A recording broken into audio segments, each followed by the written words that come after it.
नमस्कार। अजीत डोभाल कैसा काम करते हैं इसका पाकिस्तान को तो भली भांति एहसास है और हिंदुस्तान के 140 करोड़ लोगों को फक्र भी होता है। लेकिन अजीत डोभाल के किसी काम से अमेरिका परेशान हो जाए तो आप हैरान नहीं होंगे। और अमेरिका एक और आदमी से परेशान है और वो है लॉरेंस बिश्नोई। अमेरिकन एजेंसियों ने लॉरेंस बिश्नोई को एक इंटरनेशनल अपराधी साबित करने के लिए कुछ अलग ही तरह के डॉक्यूमेंट्स जारी किए हैं और उसमें कई चौंकाने वाले खुलासे हैं। लेकिन अमेरिका को असल में तकलीफ हो क्यों रही है और ऐसी क्या तकलीफ हुई कि उसको इस लेवल तक आना पड़ा, उसके बारे में बाद में बताऊंगा। लेकिन उससे पहले यह समझिए कि असल में ताजा खबर है क्या। अमेरिकन एजेंसियां जिसमें एफबीआई और डोज यानी कि डिपार्टमेंट ऑफ जस्टिस ने ऑपरेशन हार्डबॉल के तहत 7 जुलाई 2026 को कुछ डॉक्यूमेंट्स, कुछ कागजात सार्वजनिक किए हैं। इन कागजातों के अंदर 37 लोगों के नामों का जिक्र है जो पिछले साल 1.5 साल के अंदर इसमें से 24 लोग गिरफ्तार भी हो चुके हैं। और जिन लोगों का जिक्र है उसमें सबसे महत्वपूर्ण नाम है लॉरेंस बिश्नोई।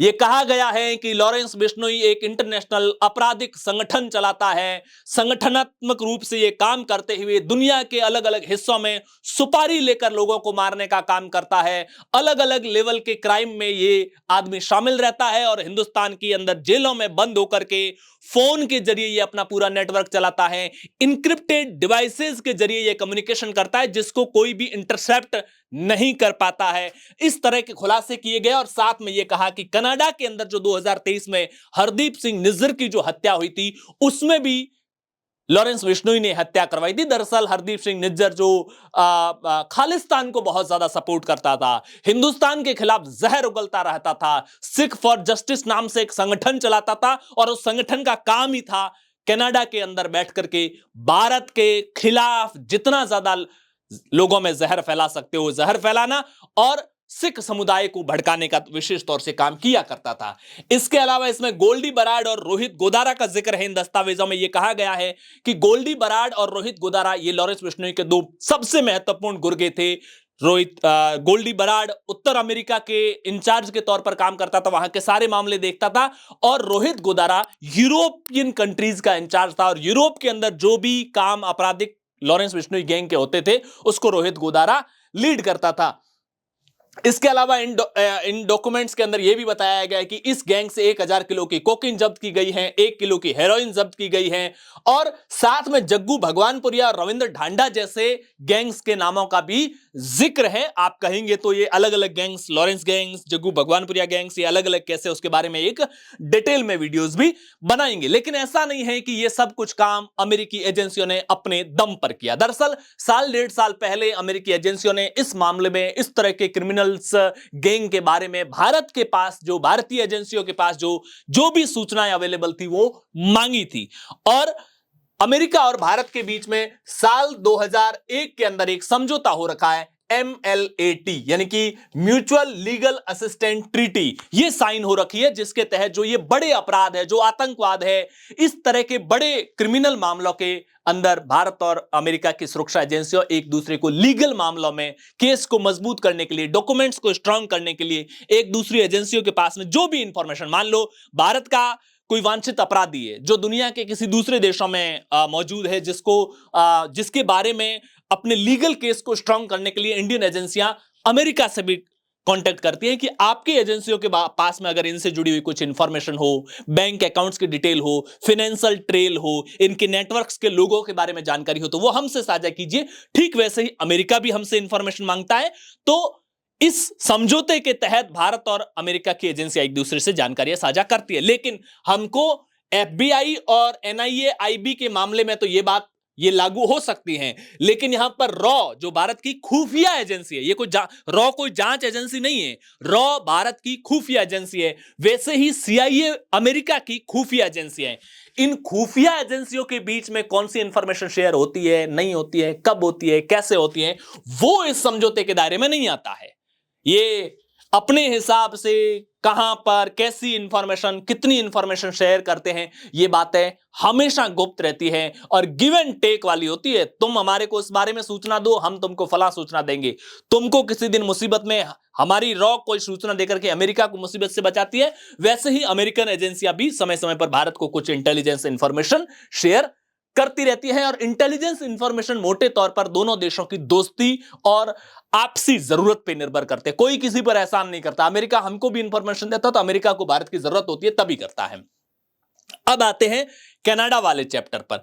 कनाडा वाले चैप्टर में दरअसल हुआ यह है कि जो निज्जर हत्याकांड की हमने बात की, एक तरफ अमेरिका ने ऐसे डॉक्यूमेंट्स पब्लिक में लाकर के यह कहा है कि निज्जर हत्याकांड में भारत के जेलों में बंद लॉरेंस बिश्नोई इसका जिम्मेदार है, तो वहीं दूसरी तरफ जो कनाडा की पुलिस है उसने अभी कुछ दिन पहले ही अपनी रिपोर्ट में साफ कर दिया है कि जो निज्जर हत्याकांड है उसमें कनाडा पुलिस ने कहा है कि भारत सरकार की भूमिका का कोई सबूत नहीं है।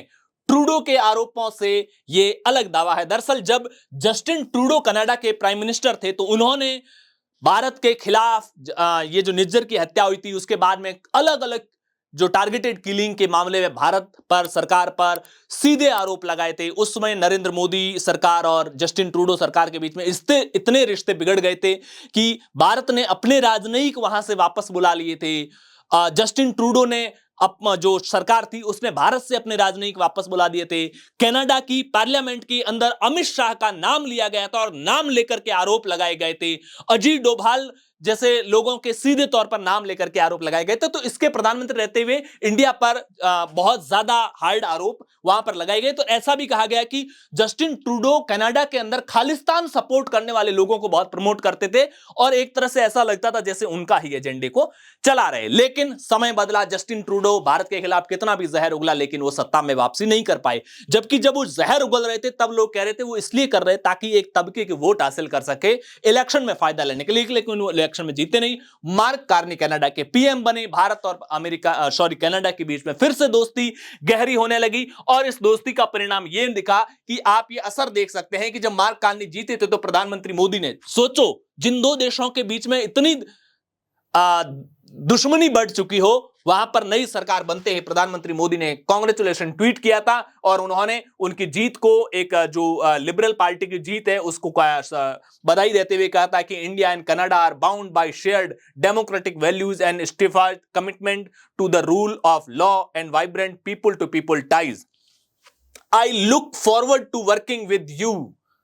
ये उनके जीतते ही, मार्क कार्नी के जीतते ही लिखा था। और मार्क कार्नी ने भी प्रधानमंत्री मोदी की तारीफ करते हुए यह कहा था कि 25 साल में उन्होंने एक भी छुट्टी नहीं ली है। 25 साल के राजनीतिक जो संवैधानिक प्रमुख के तौर पर जो काम कर रहे, पहले मुख्यमंत्री और प्रधानमंत्री, और उन्होंने मोदी को यूनिक लीडर कहा था दुनिया के यूनिक लीडर की संज्ञान दी थी मार्क कार्नी ने पीएम मोदी को। यानी कि सत्ता बदलते ही कनाडा और भारत के रिश्ते अच्छे हो गए। और इसका अनुमान आप इस बात से लगाइए कि पिछले 2 साल में कनाडा के प्रधानमंत्री और भारत के प्रधानमंत्री की 4 मुलाकातें हो चुकी है। जब मार्क कार्नी प्रधानमंत्री बने थे उसके ठीक कुछ समय बाद में G7 लीडर की कनाडा में समिट हुई थी 17 जून 2025 को, उस समय मुलाकात हुई थी। इसके बाद में 22-23 नवंबर 2025 को G20 की जो समिट अफ्रीका में हुई थी उसमें मुलाकात होती है। 2 मार्च 2026 को मार्क कार्नी खुद भारत के दौरे पर आते हैं और यहां पर एक अलग तरह का ग्रैंड वेलकम और दोनों देशों के बीच में घनिष्ठता देखी गई।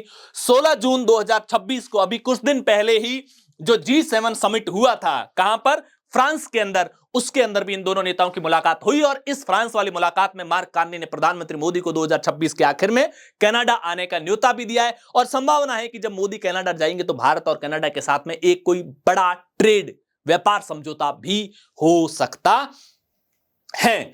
अब जरा यह समझिए कि यह कनाडा की बात हो गई, अमेरिका के दस्तावेजों की बात हो गई। अब एक तीसरी बात समझिए, फिर मैं आपको मेन गणित पे लाऊंगा। पाकिस्तान में पिछले कुछ समय से अननोन गनमैन कुछ लोगों को मार रहा है। बहुत सारी खबरें आपने देखी होगी। न किसी ने चेहरा देखा, ये आज तक की खबर है, न किसी ने चेहरा देखा, न किसी ने आवाज सुनी। पाकिस्तान के आतंकी आकाओं में अज्ञात किलर का खौफ। ये द हिंदू की खबर है। पाकिस्तान अननोन गनमैन किल 3 मिलिटेंट इन पेशावर। ये दूसरी खबर है। Who was Bilal Arif Salafi, Lashkar A Taiba commander killed in Dhurandhar style attack inside मरकज। मरकज के अंदर अटैक होता है, धुरंधर स्टाइल में उसकी हत्या कर दी जाती है। कौन कर रहा है ये नहीं जानते, बाकी आप अपना अनुमान लगा सकते हैं। लेकिन अब तकलीफ का मूल समझिए। कुछ लोग कहते हैं कि ये जो हत्याएं कौन करवा रहा है, किस तरीके से करवा रहा है, लेकिन इस गणित को थोड़ा सा आपने ये तो समझा कि जो कनाडा भारत को क्लीन चिट दे रहा है, उसी कनाडा में हुई हत्या के मामले में अमेरिका को तकलीफ हो रही है और वो डॉक्यूमेंट सार्वजनिक कर रहा है कि निज्जर की हत्या लॉरेंस बिश्नोई ने की थी, जो भारत की जेलों में बंद है और इस तरह का वो नेटवर्क चला रहा है, ये है वो है वो है। दरअसल अमेरिका की तकलीफ को समझो। एक तो इस नक्शे को देखो। व्यापार के मामले में पिछले 2 साल में अमेरिका क्या है, भारत की बाहें मरोड़ने की कोशिश कर रहा है, भारत को इकोनॉमिकली कमजोर करने की कोशिश कर रहा है। अमेरिका चाहता था आप है ना जो टैरिफ है उस खेल को बंद कीजिए। भारत को चाहता है कि भारत के मार्केट के अंदर अमेरिका का सारा सामान फ्री में आए, उसके ऊपर कोई टैक्स नहीं लगना चाहिए, इस तरह की अमेरिका चाहता है। लेकिन इंडिया ने क्या किया स्मार्टली, इस खेल को समझिए। सबसे पहले जब से अमेरिका के साथ में तनाव बढ़ा, उसके बाद में जो आइसलैंड, 4 देशों के साथ में इंडिया ने फ्री ट्रेड एग्रीमेंट किया है। एक आइसलैंड है, दूसरा आइसलैंड के पास में ही नॉर्वे है। नॉर्वे के बाद में अगर आप यहां पर थोड़ा सा नक्शे में नीचे की तरफ आएंगे तो यहां पर आपको फ्रांस के पास में ये स्विट्जरलैंड है। स्विट्जरलैंड के पास में ही एक छोटी सी कंट्री है लिंक्टेनस्टाइन। ये चारों देशों के साथ में समझौता कर चुका है इंडिया। ये चारों हालांकि यूरोपियन यूनियन का हिस्सा है नहीं, बिल्कुल यूरोपियन यूनियन के देशों के आसपास ही है, लेकिन उनके साथ में कोई उनका हिस्सा नहीं है। इसके अलावा ईयू के साथ में इंडिया फ्री ट्रेड एग्रीमेंट कर चुका है, यानी कि ये जो आसपास की छोटी छोटी कंट्री थी उनके साथ भी कर दिया है और ईयू के साथ में भी समझौता कर चुका है। इसके अलावा ईयू के अलावा जो इंडिया का समझौता हो चुका है वो यूके के साथ में इंडिया का फ्री ट्रेड एग्रीमेंट हो चुका है, ईयू के साथ में हो चुका है, 4 इन कंट्रीज के साथ में समझौता हो चुका है। इसके बाद में अगर अपन इधर आते हैं यहां पर, तो यहां पर इंडिया का ओमान के साथ भी फ्री ट्रेड एग्रीमेंट हो चुका है और यूएई के साथ भी फ्री ट्रेड हो चुका है। और ये स्ट्रेट ऑफ हॉर्मुज के पास की कंट्री है, तो यहां पर स्ट्रेट ऑफ हॉर्मुज के पास में इन 2 महत्वपूर्ण कंट्रीज के साथ में फ्री ट्रेड एग्रीमेंट होना कितना महत्वपूर्ण हो सकता है, इसका अंदाजा आप लगा सकते हैं। अब इन 2 कंट्रीज को छोड़ दिया जाए तो इन दिनों प्रधानमंत्री ऑस्ट्रेलिया के दौरे पर है, लेकिन ऑस्ट्रेलिया दौरे के दौरान में फ्री ट्रेड एग्रीमेंट को लेकर के जो पहले से हो रखा है उसको अपग्रेड करने को लेकर बात होगी। न्यूजीलैंड के साथ में फ्री ट्रेड एग्रीमेंट हो चुका है, ईयू के साथ में ऑलरेडी हो चुका है, कनाडा के साथ में बातचीत चल रही है और प्रधानमंत्री की जब दिसंबर में यात्रा होगी तब कनाडा के साथ में भी फ्री ट्रेड एग्रीमेंट हो सकता है। अब मैं इस नक्शे को आपको थोड़ा सा डिटेल में दिखाता हूं बड़ी साइज में। अमेरिका को यह समझ नहीं आ रहा है कि अमेरिका के जो सबसे बड़े पार्टनर थे ये यूरोपियन कंट्रीज, मान लो इन देशों को मान लिया जाए, इन सारों का इंडिया के साथ में फ्री ट्रेड एग्रीमेंट हो चुका है। Economically important straight of Hormuz, यहां पर यूएई के साथ में और ओमान के साथ में फ्री ट्रेड एग्रीमेंट हो चुका है। अगर पैसिफिक रीजन की बात की जाए तो यहां पर ऑस्ट्रेलिया के साथ में फ्री ट्रेड एग्रीमेंट हो चुका है, न्यूजीलैंड का लगभग होने की पूरी संभावनाएं बनी हुई है। उसकी तरफ अमेरिका के ठीक पास में जो कनाडा है, कनाडा के अंदर भी उसकी इंडिया का अगर नए मार्क कार्नी के साथ में रिश्ते इतने मधुर हो जाते हैं कि निज्जर हत्याकांड के मामले में कनाडा की पुलिस इंडिया को क्लीन चिट दे रही है, तो फिर यहां पर ट्रेड एग्रीमेंट आगे बढ़ेगा। तो फिर अमेरिका जो इंडिया को टैरिफ की धमकी दे रहा था, अगर दुनिया के नक्शे पर इंपॉर्टेंट जितनी भी इकोनॉमी है, जो ईयू के अलावा भी 4 देश थे ना, बहुत इंपॉर्टेंट है। स्विट्जरलैंड जो घड़ी और बैंकिंग सिस्टम में बहुत एडवांस है, नॉर्वे जो ऑयल और एनर्जी के मामले में और समुद्री व्यापार के मामले में बहुत इंपॉर्टेंट कंट्री है। ये छोटे छोटे देश भी बहुत इंपॉर्टेंट रोल अदा करते हैं दुनिया की इकोनॉमी के अंदर, क्योंकि ये अपनी इकोनॉमी में कई टेक्नोलॉजी और अलग अलग लेवल पे एडवांसमेंट लिए हुए होते हैं। तो दुनिया के नक्शे को जब हम देखते हैं, कनाडा से लेकर से यूके से लेकर नॉर्वे, स्विट्जरलैंड जैसे कंट्री से लेकर के ईयू के सारे देशों से लेकर के इधर ऑस्ट्रेलिया से लेकर न्यूजीलैंड से लेकर यूएई से लेकर ओमान तक, जब सारे देश इंडिया के साथ फ्री ट्रेड एग्रीमेंट कर रहे हैं, और सबसे पहले फ्री ट्रेड एग्रीमेंट की कोशिश शुरू किसने की थी? डोनाल्ड ट्रंप ने। दरअसल भारत जानता है अमेरिका इंडिया की इकोनॉमी को निगलना चाहता है, वो समझौते करके भी हमको खत्म करना चाहता है। तो ये जो गुजराती माइंड है ना, इन्होंने बहुत स्मार्ट खेला। इन्होंने कहा अमेरिका के साथ बातचीत को धीरे धीरे आगे बढ़ाओ। आज अमेरिका ताकत में क्यों है? क्योंकि जब अमेरिका एक प्रतिबंध लगाता है तो बाकी के जो यूरोपियन यूनियन वाले देश है, यूके है, ये लोग भी फॉलो करते हैं, ऑस्ट्रेलिया है, न्यूजीलैंड है। तो जब ये टैरिफ लगाएगा अमेरिका तो ये बाकी देश भी हमारे साथ व्यवहार वैसा ही करेंगे। लेकिन हमने बाकी सबके साथ में फ्री ट्रेड एग्रीमेंट कर दिया है। अब अमेरिका हमारे ऊपर अगर कोई प्रतिबंध लगाता है तो सिर्फ अमेरिका तक सीमित रहते हैं, क्योंकि बाकी देश तो हमारे साथ फ्री ट्रेड एग्रीमेंट का पहले से समझौता कर चुके हैं। तो अमेरिका की जो धौंस है ना, वो धीरे धीरे, इस इकोनॉमिक पॉइंट ऑफ व्यू से कह रहा हूं, बाकी के प्रतिबंधों की बात नहीं कर रहा हूं, कमजोर होती जा रही है। इस बात से अमेरिका परेशान है, पहला। दूसरा, अमेरिका यह सोच रहा है कि इंडिया को कंट्रोल करने के लिए वो दरअसल क्या है कि पाकिस्तान को थोड़ा सा खुश करना चाहता है। लेकिन पाकिस्तान के अंदर पिछले कुछ टाइम से अननोन गनमैन ने अलग अलग जगह पर कहर मचा रखा है। हर आतंकवादी, कई प्रमुख आतंकवादियों की समय समय पर हत्या हो रही है। अब इसको कैसे रोका जाए, कर कौन रहा है नहीं मालूम, और आप सबको मालूम है। अगर कोई समझ आ रहा हो तो नीचे कमेंट बॉक्स में जरूर बताइएगा।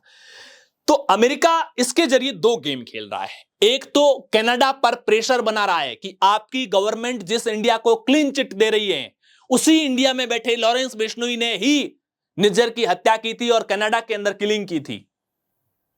तो वो चाहता है कनाडा पर प्रेशर बनाना कि जब पब्लिक में इस तरह का सेंटीमेंट बनेगा तो कनाडा गवर्नमेंट जो बहुत इंडिया के क्लोज जा रही है। और इसी साल के शुरुआत में कनाडा के मार्क कार्नी ने जो एक कार्यक्रम के अंदर भाषण दिया था, उस भाषण में यह कहा था कि दुनिया के मजले देश एक हो जाओ, मेरा बोझ अगर मैं न ढो पाऊं तो तुम ढो, तुम्हारे को मैं कंधा दूंगा, मेरे को तुम कंधा दो। और दुनिया की जो ये महाशक्तियां हैं जो अपने इशारों पर दुनिया को नचाना चाहती हैं, उनके सामने मजबूती से उठ खड़े हो। यह दरअसल अमेरिका को संदेश था, क्योंकि अमेरिका के जस्ट पड़ोस में कनाडा और अमेरिका बहुत धौंस जमाता है कनाडा पर। तो अमेरिका कंट्रोल करना चाहता है। तो लॉरेंस के जरिए दो तरह से, एक तो पाकिस्तान को खुश कर रहा है कि तुम्हारे यहां जो टक टक टक टक टक टक पता ही नहीं चल रहा है किसकी गर्दन कब उड़ रही है, मैं उस मामले में तुम्हारे साथ खड़ा हो रहा हूं। और दूसरा, कनाडा की इंटरनल पॉलिटिक्स को अमेरिका डिस्टर्ब करना चाहता है। दरअसल अमेरिका की यह स्ट्रेटेजी है, झूठ और सत्य, वो कहते हैं कि सत्य की जीत हो सकती है लेकिन सत्य वही जीतता है जो ताकतवर सत्य होता है। तो अमेरिका दरअसल क्या है कि ताकतवर होने की वजह से वो असत्य को भी जिता लेता है। अमेरिका की स्ट्रेटेजी होती है कि मैं अगर 2 और 2 4 नहीं कह करके 2 और 2 6 कहता हूं तो दूसरे देश के अंदर इंटरनल मामला में क्या असर होगा। जैसे ऑपरेशन सिंदूर, पाकिस्तान ने इंडिया से गुहार लगाई, और मेरे पास में जो अलग अलग सोर्सेस से जानकारी है वो सऊदी अरब के जरिए गुहार लगाई थी कि प्लीज रुक जाइए। तो इंडिया ने भी सोचा कि ये जो गल्फ कंट्रीज है इनके साथ हम अच्छे रिश्ते रखते हैं और एक बार के लिए ठहर जाते हैं, इनकी बात का मान रख लेते हैं। लेकिन इंटेलिजेंस के जरिए ये सऊदी अरब की जरिए इंफॉर्मेशन यूएस तक पहुंची, तो ट्रंप ने फटाक से बीच में कूद के ट्वीट किया और उसके बाद में कहा मैंने झगड़ा निपटाया, मैंने कहा था, इंडिया ने हमने मध्यस्थता की थी। तो क्या हुआ, ट्रंप के एक बयान से इंडिया की इंटरनल पॉलिटिक्स पूरी डिस्टर्ब हो गई। जो लोग डिप्लोमेसी को नहीं समझते उन्होंने ट्रंप के बयान को सत्य माना और उस हिसाब से रिएक्ट करने लग गए, हाय तौबा मचाने लग गए। तो अमेरिका स्ट्रेटेजिक मूव करता है, उसे मालूम होता है कब कौन सी फाइल बाहर लानी है, किस फाइल को किस रूप में डिजाइन करना है। हालांकि फिर मैं कहूंगा अमेरिकन एजेंसियों द्वारा लगाए गए आरोप मात्र हैं, अमेरिकी कोर्ट में ये टिकेंगे नहीं टिकेंगे, साबित होंगे नहीं साबित होंगे, ये अलग बात है।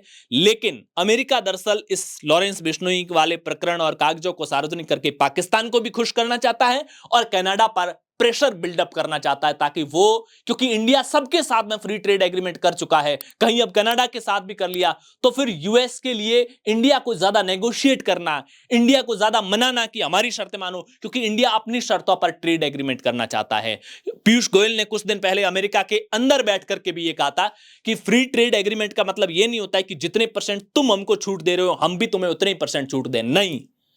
ये ट्रेड एग्रीमेंट तब सही हो सकता है जब अमेरिका के मार्केट में इंडिया का जो प्रोडक्ट आता है और हमारे जो कॉम्पिटिटर है उसको हमसे कम फायदा होना चाहिए, हमको उनसे ज्यादा फायदा हो, तब तब जाकर के वो फ्री ट्रेड एग्रीमेंट है। यानी कि हम चाह रहे हैं कि फ्री ट्रेड एग्रीमेंट के नाम पर सिर्फ हमारा मार्केट तुमको नहीं मिलेगा, तुमको अपना मार्केट भी दुनिया के बाकी हमारे सारे कॉम्पिटिटर्स की तुलना में हमारे लिए ऐसी शर्तें और ऐसे नॉर्म्स और ऐसे जो टैक्स की जो नियमावली बनाई जाएगी वो ऐसी बनाई जाएगी कि दुनिया के जो बाकी हमारे कॉम्पिटिटर है उसकी तुलना में हमारी सबसे स्ट्रांग प्रेजेंस होगी अमेरिका के मार्केट में। और अमेरिका दुनिया का सबसे बड़ा कंज्यूमर है, उनके वहां कुछ नहीं बनता, वो दुनिया से मंगाते ही है, और हम चाहते हैं कि हम माल बना बना करके ज्यादा से ज्यादा एक्सपोर्ट करें, वहां पर बेचें, ताकि हमारे यहां जो मैन्युफैक्चरिंग यूनिट है उनको ज्यादा से ज्यादा फायदा हो। और पीयूष गोयल का तो मैं अक्सर बिजनेस को लेकर के टैकल करते देख करके कई बार सोचता भी हूं कि मोदी शाह के बाद में बिजनेस में अगर इस कैबिनेट के अंदर कोई सबसे एक्सपर्ट आदमी है जिसको अपने हिंदुस्तान में कहते हैं ना एक बढ़िया बुद्धि, वो अगर किसी के पास असल में है तो वो पीयूष गोयल के पास में है। जिस तरीके से वो अमेरिका को टैकल कर रहा है और बाकी दुनिया को जो फाइनेंस के मामले में टैकल कर रहा है वो काबिल तारीफ है। हालांकि लॉरेंस वैष्णवी और इस पूरे मामले को लेकर आपकी क्या कुछ राय है कमेंट बॉक्स में जरूर बताइएगा। पॉलिटिकल पंचायत पर पहली बार आए हैं तो चैनल को सब्सक्राइब जरूर कीजिएगा। शुक्रिया।